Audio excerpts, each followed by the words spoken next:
جب عباسیوں نے 750 میں اموی خلافت کو ختم کیا تو انہوں نے ایک نیا دارالحکومت بنانے کا فیصلہ کیا۔ یہ دارالحکومت 762 میں قائم کیا گیا اور اس کا نام بغداد رکھا گیا۔ یہ عراق میں اس مقام کے قریب تعمیر کیا گیا جہاں کبھی فارس کا پرانا دارالحکومت ٹیسفن ہوا کرتا تھا۔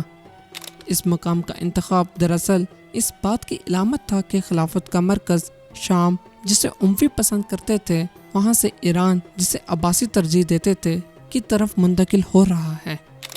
کہا جاتا ہے کہ بغداد اسی جگہ پر یا اس کے آس پاس بنایا گیا جہاں کبھی عقد نامی شہر تھا، جو دنیا کا پہلا باقاعدہ سلطنتی دارالحکومت مانا جاتا ہے۔ جب بغداد کی تعمیر شروع ہونے والی تھی تو خلیفہ المنصور نے حکم دیا تھا کہ شہر کا نقشہ راکھ سے بنایا جائے۔ پھر خلیفہ نے حکم دیا کہ نقشے پر روئی کے بیج اور تیل چھڑکا جائے، اور جب اسے آگ لگائی گئی تو المنصور نے جلتے ہوئے نقشے میں پورا شہر اپنی آنکھوں سے دیکھا۔